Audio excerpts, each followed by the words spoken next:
Embark on a journey through ancient Rome as we unravel the mythical tale of Romulus and Remus, the brothers who shaped its foundation. Join us in the divine realm as we explore the fascinating world of Roman gods and goddesses. Stay tuned for an epic narrative in chapters 3 and 4, delving into the rise of the Roman Republic and the dramatic Punic Wars. Subscribe and witness the pages of history come alive. Romulus and Remus. Now and then today, the city of Rome is the capital of a country called Italy. 2,000 years ago, Rome was the center of the world's greatest empire, the Roman Empire. The Romans ruled all the lands around the Mediterranean Sea. How did this great empire begin? The Romans had a story, or legend, that explained this. The big question. According to legend, how did the city of Rome begin? The legend of Romulus and Remus. Mars, the Roman god of war, had twin sons named Romulus and Remus. When the twins were born, Mars promised that they would someday start a great empire. A jealous uncle kidnapped the baby boys. He asked a servant to drown them in the Tiber River. The servant took pity on the boys. Instead of drowning them, he put them in a reed basket. He placed the basket in the river. The twin boys were lucky.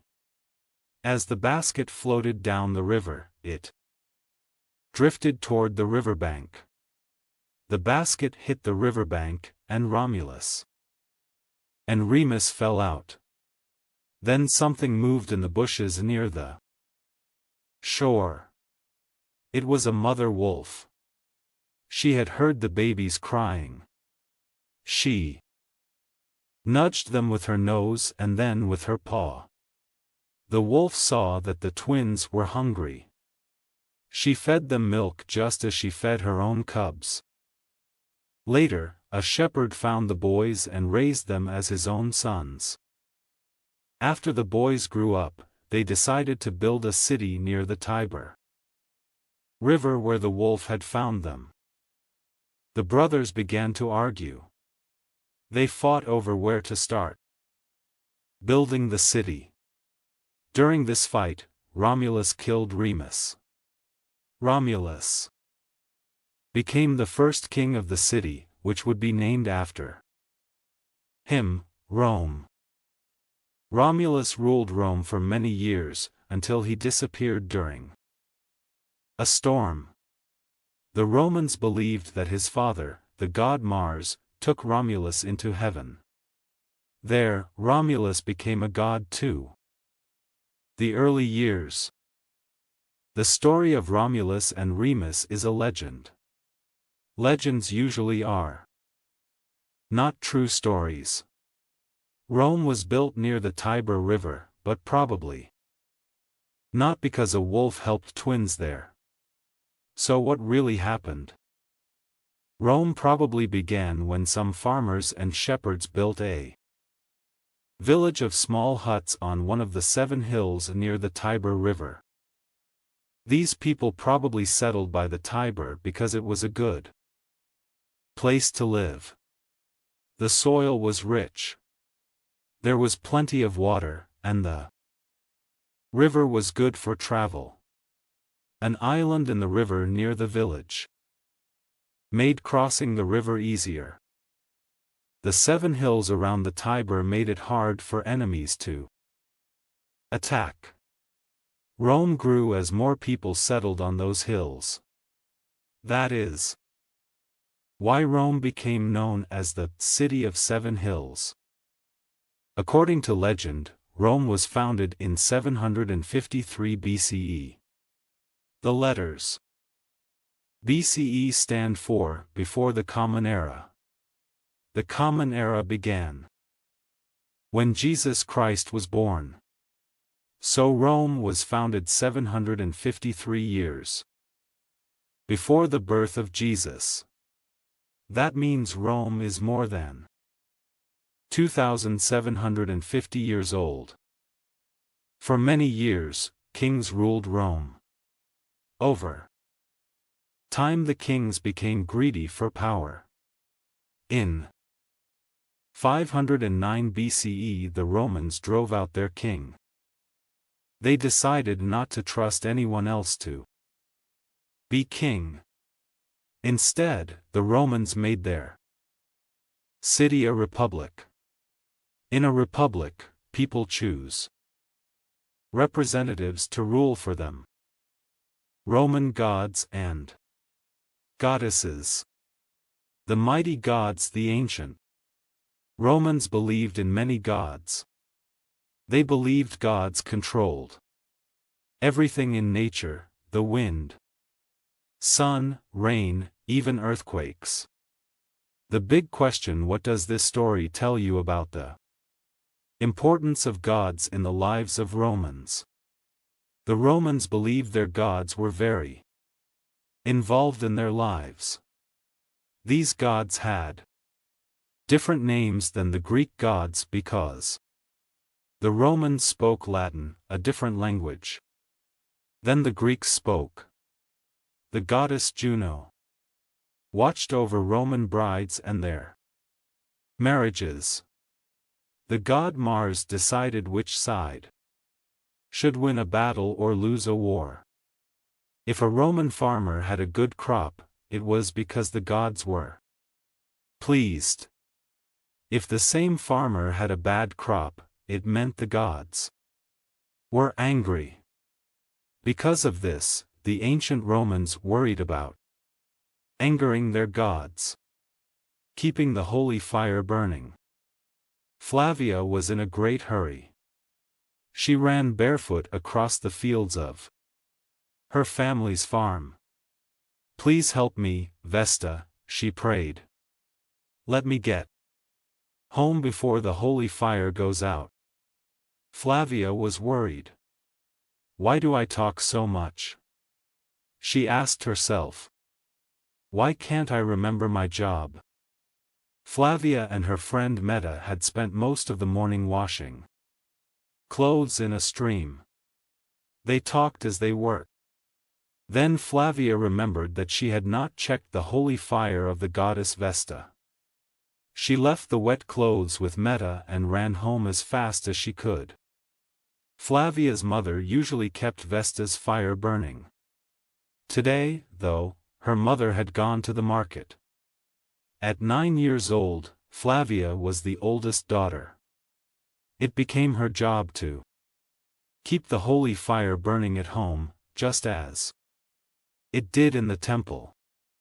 The goddess Vesta watched over the sacred fire of every Roman home and the fire of Rome itself. The Romans did not make statues of Vesta. Fire was her only symbol. The Romans worshipped Vesta at every meal by throwing food into their fires. Flavia burst into the house. She rushed to the fire. There she found just a few glowing embers. Quickly but carefully, she placed some straw on the embers. She blew gently to bring the flames back to life. Soon the fire burned brightly once again. "Oh, thank you, Vesta," Flavia cried. She placed more twigs on the burning straw. When the twigs were blazing, she put some charcoal in the fire.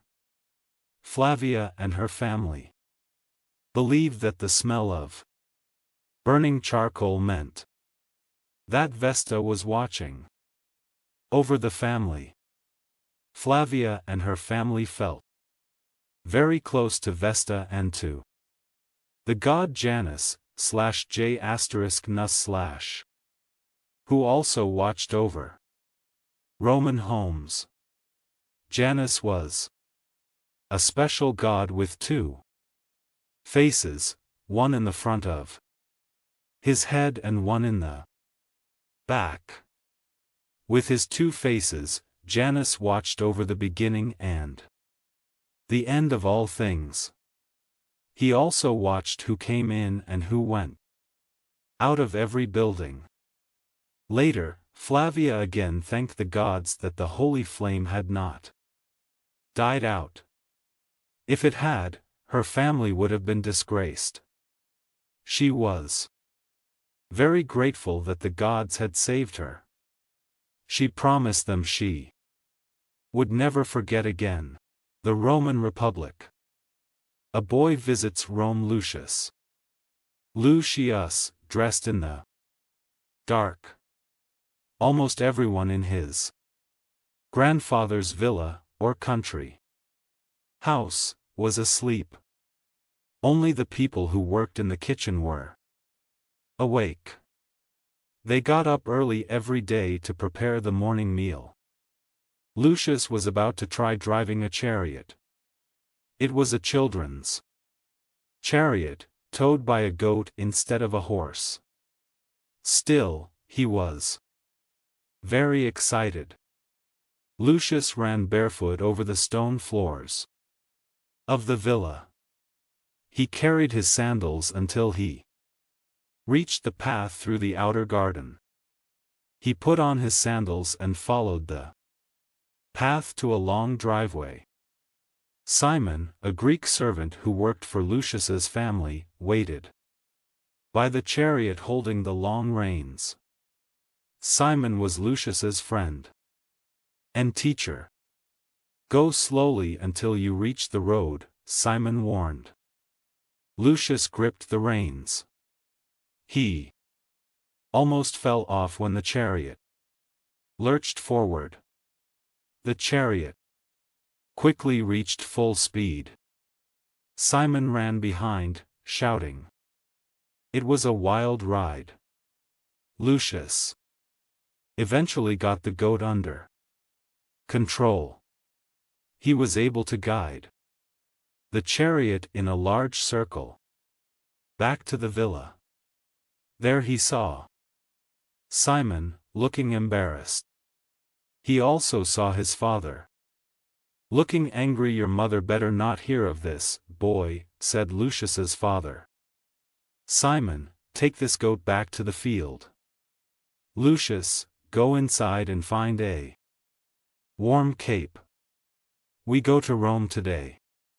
"Yes, father," said Lucius, and he ran to find his cape. Today he would ride in his father's chariot, too. Patricians and plebeians. Lucius was a patrician, /pu**tri**shun/. That meant that his family had great wealth and power. His grandfather was a Roman senator. His father was an army commander who had led a legion of 6,000 soldiers. The family villa was surrounded by a large farm. Hundreds of enslaved people worked on this farm, making olive oil and wine. Lucius's family sold the oil and wine in nearby Rome. Only a very few Roman families were patricians. These families were very powerful. They controlled the government and the army. What about ordinary Roman citizens? These people were called plebeians. Plebeians. Most plebeians were poor working men and women. Early in the Republic, the patricians had almost all of the power. They guarded their power and gave very little to the plebeians. The plebeians could make some laws in their assembly, but the patrician Senate controlled the government. The Senate decided how government money was spent. It also decided who worked for the government, and when Rome would make war and peace each year, 2 patricians were elected to Serve as consuls. The consuls commanded the army and made sure laws were carried out. They also led meetings of the Senate. When Rome went to war, the consuls sometimes chose a dictator to lead the country. The dictator had complete control over Rome. Everyone had to do what he said. The dictator's job was to make sure that Rome was safe and that the army got whatever it needed to win a war. Dictators had great power, but they were allowed to run Rome for only 6 months. Lucius and his father arrived in Rome shortly after sunrise. The city was quite empty at that hour. They walked across the Forum in the center of Rome and found a place to sit. They watched as shops opened for the day and Romans crossed the Forum on their way to work. Lucius Quinctius Cincinnatus. Lucius, this great city was built by people of honor, his father said. They served Rome because it was their duty. They wanted nothing for themselves. One of the greatest of these people was Lucius Quinctius Cincinnatus, Lucius Quincius Cincinnatus. You are named for him. Cincinnatus had a small farm on the Tiber River not far from the city. Lucius's father continued. One day, he was plowing his fields when messengers came to him. They asked him to go with them to the Senate. Cincinnatus was covered with dirt from his work, but he put on his toga and crossed the Tiber to Rome. When Cincinnatus reached the city, the senators said that he had been chosen as dictator. They told him that an enemy force had trapped the entire Roman army in a mountain pass. The army would be destroyed unless help arrived soon. Cincinnatus ordered every shop in the city to be closed. He ordered every man and boy in the city to meet in a field with his weapons. Everyone was given a job, and soon they were ready to march. Cincinnatus led this citizen army to the rescue. They saved the Roman army. The next day Cincinnatus returned to the Senate. He told the senators that the army had been saved. Then he returned to his farm. This great Roman wanted nothing from Rome except a chance to do his duty. That is why I named you Lucius. I want you to remember your duty as a Roman.